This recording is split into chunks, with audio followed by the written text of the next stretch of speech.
絶対見るべき映画、国宝、先読み解説、登場人物一覧。この記事は、登場人物を相関図付きで解説いたします。2025年度の日本アカデミー賞の有力候補とされる映画、国宝。吉沢亮や横浜流星といった人気と実力を兼ね備えたトップクラスの俳優陣が集結し、魅力的な登場人物を見事に演じきりました。本作の物語を深く理解するために、登場人物を紹介しながら、その魅力をお伝えしたいと思います。橘菊夫、血縁や出自に悩まされながら人間国宝へ。演じ、吉沢亮。この映画の主人公の一人、橘菊夫は、長崎のヤクザの家に生まれながらも、歌舞伎の道を選び、養子として女形の役者として成功を収めた人物です。義父、二代目半次郎の代役として出演した。曽根崎心中で注目を集め、後継者だった俊介が失踪したことで三代目半次郎を襲名。血縁を超えた才能で歌舞伎界の頂点に立ちます。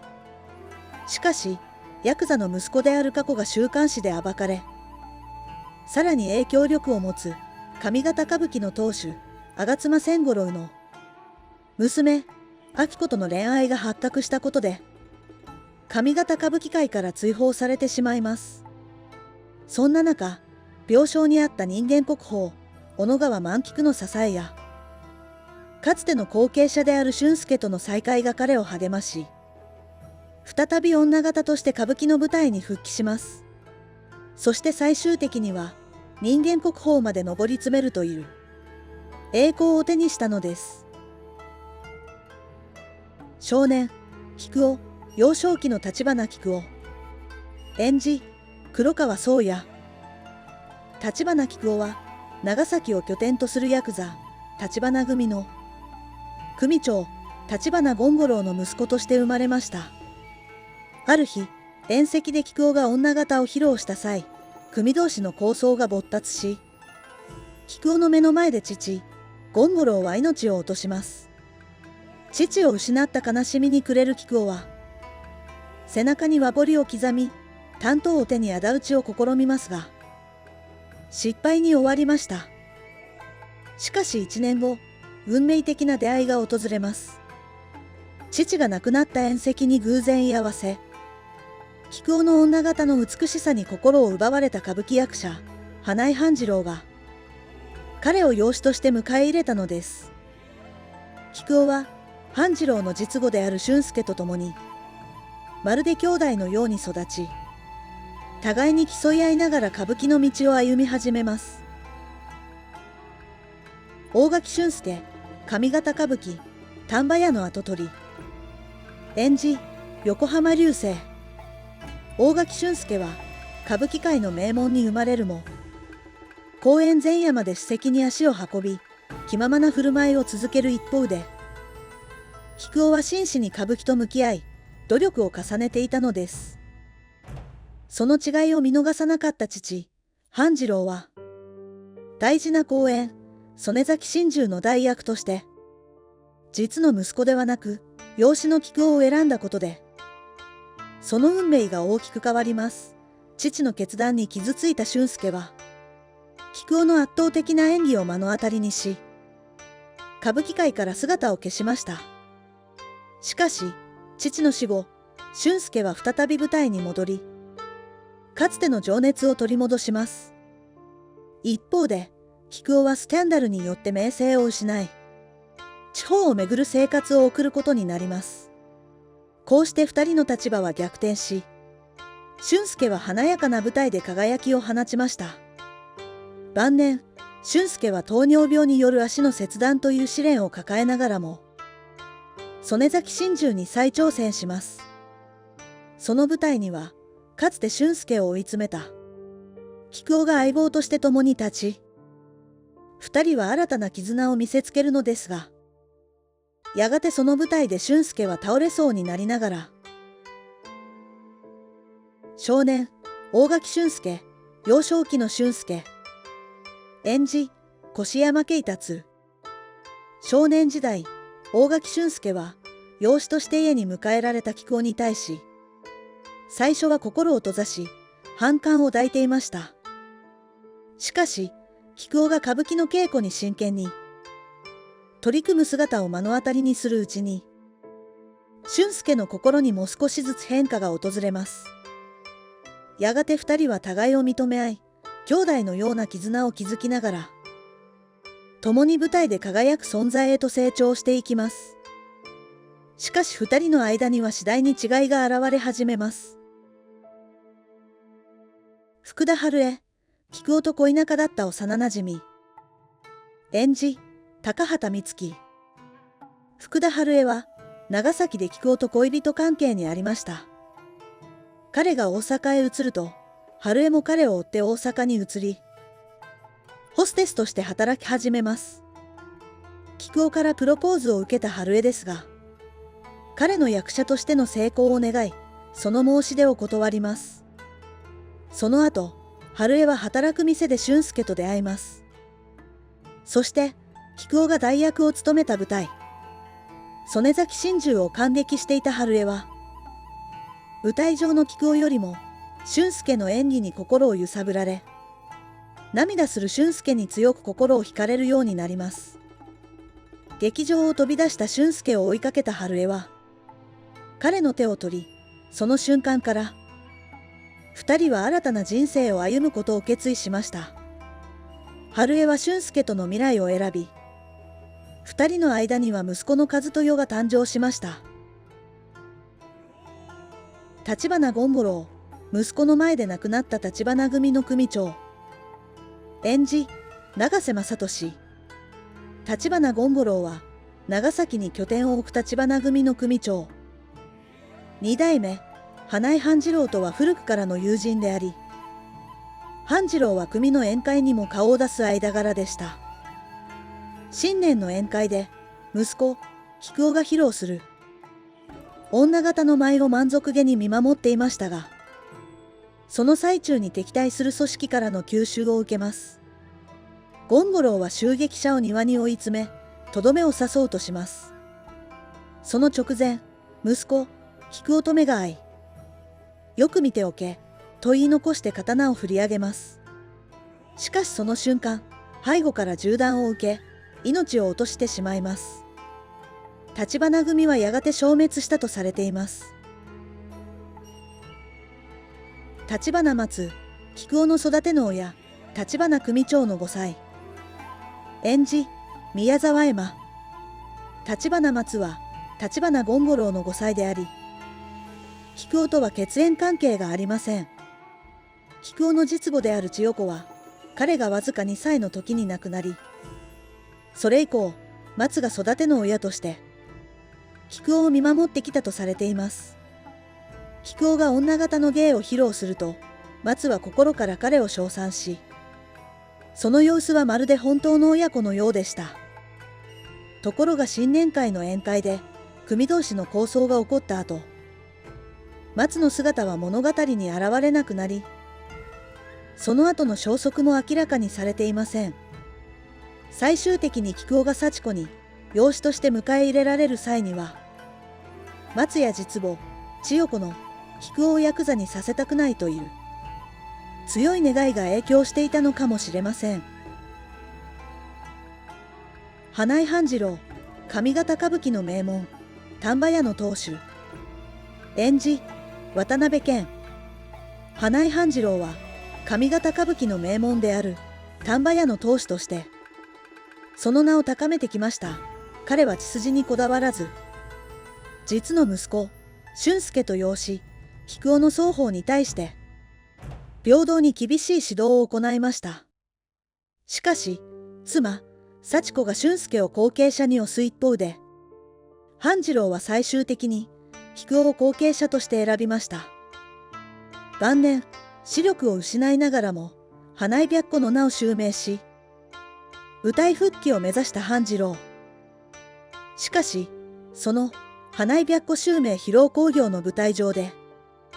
彼は突然倒れ込み、口から血を流したのです。意識が薄れる中、彼はかすれた声で、春本、春本、と、愛する息子の名前を繰り返し呼び続けました。その姿に菊男は愕然とします。家族や歌舞伎界から姿を消した俊介への思いは、最後の瞬間まで彼の心に深く刻まれていたのです。その声には父親としての深い愛情が込められていました。一方で、俊介は春江との新しい人生を選び、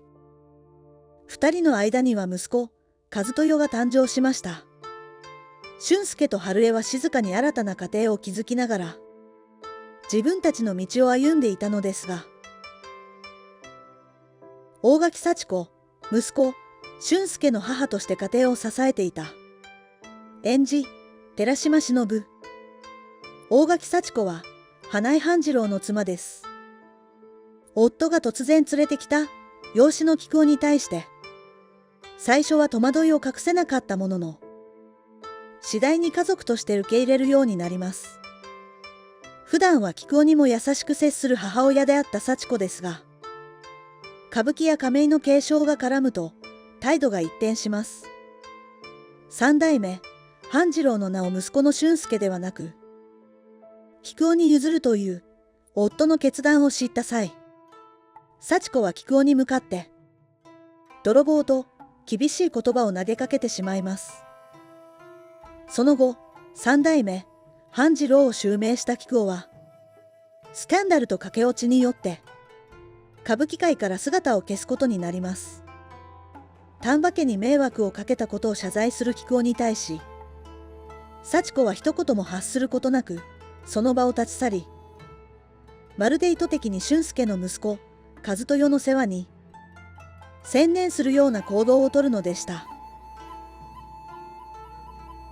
藤駒、菊男の才能を予見した京都の芸妓。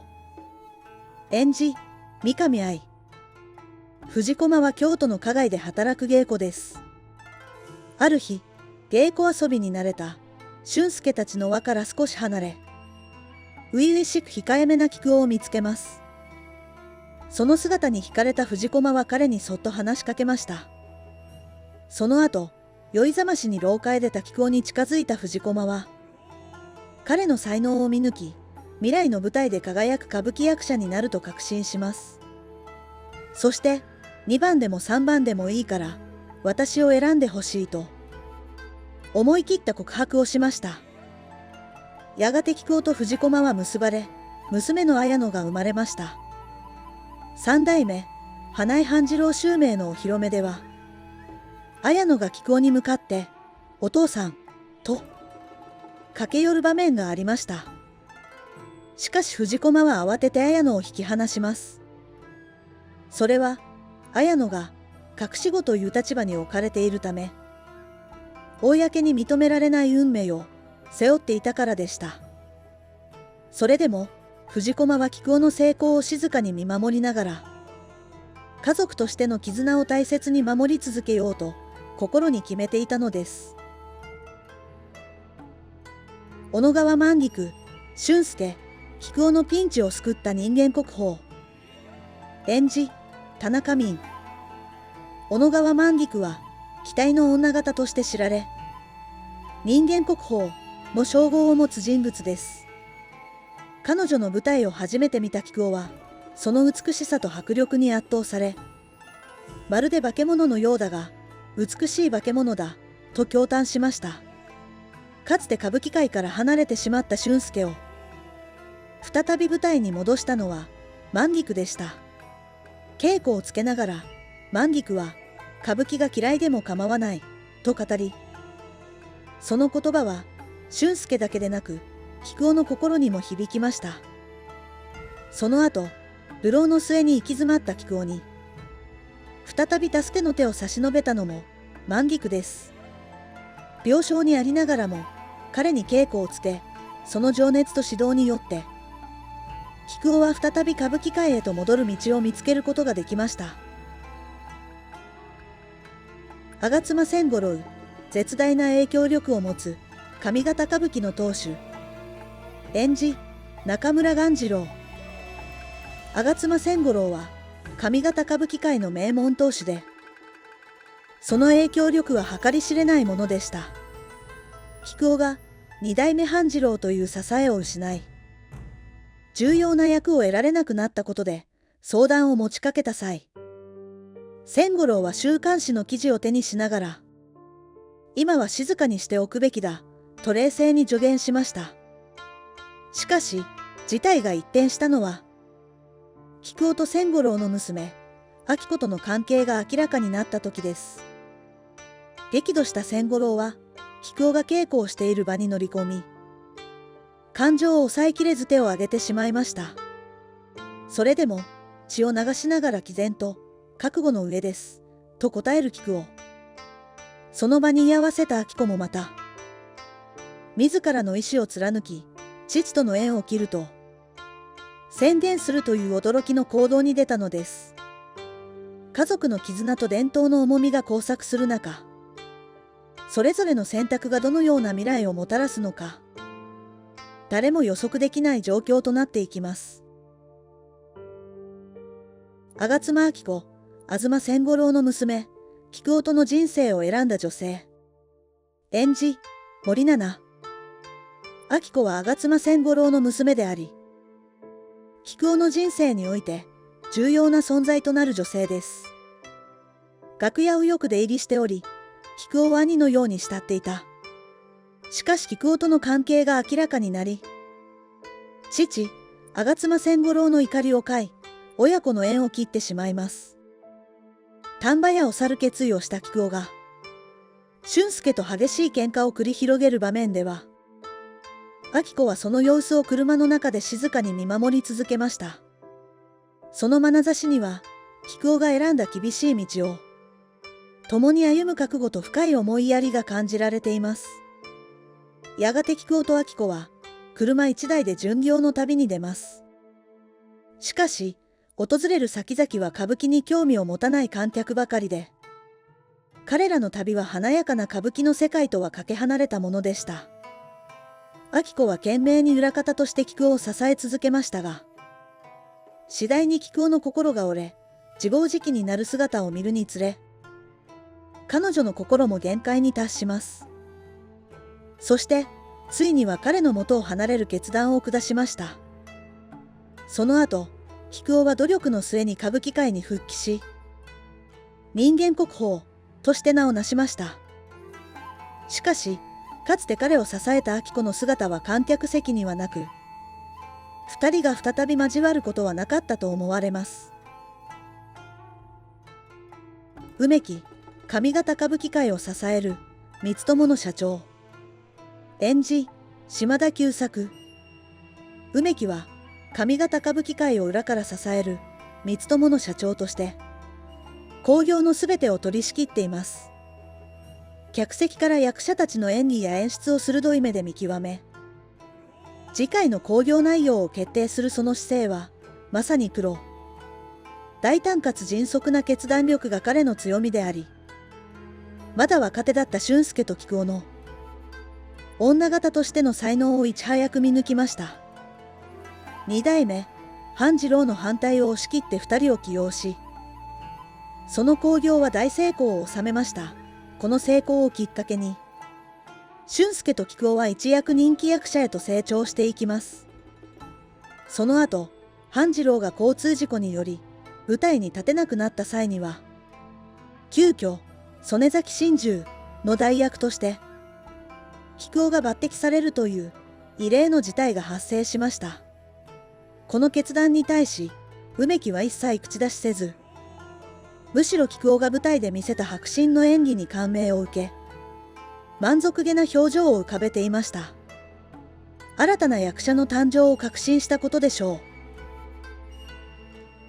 竹野、菊男とぶつかり合う光友社員。演じ、三浦貴大。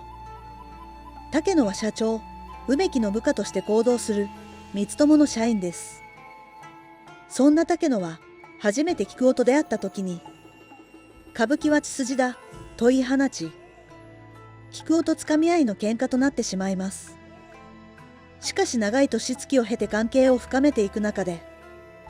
竹野は菊男を最も理解する人物の一人となっていきます。菊男が三代目半次郎として就任した後も、周囲が彼を遠巻きに扱う中で、竹野だけは変わらず気さくに接し続けました。さらに歌舞伎界を追われ、巡業も辞めてしまった菊男を訪ね、彼の再起を助ける重要な役割を果たします。竹野は菊男と人間国宝であるマンディクとの出会いを取り持ったのです。この出会いがきっかけとなり、菊男は再び歌舞伎の世界に戻ることができたのです。竹野の存在は菊男の復帰において欠かせない存在でした。綾野、菊男と芸妓、藤駒の間にできた隠し子、演じ、滝内久美。映画の最後に登場します。人間国宝となった菊男に対し、あなたは藤駒という芸妓をご存知ですかと尋ねます。菊男は芸妓、藤駒との関係をひた隠しにして生きてきました。彼女は菊男と芸妓、藤駒の間にできた隠し子、綾野だったのです。公に認められない運命を背負って、菊男を憎みながらも生きてきましたが、映画のラストはどう描かれるのでしょうか。吉沢亮さんと横浜流星さんが演じる歌舞伎のシーンは、日本映画史に残る名シーンではないでしょうか。まだ見てない方は今すぐ、そして見た方はぜひもう一度、国宝を鑑賞してみてはいかがでしょうか。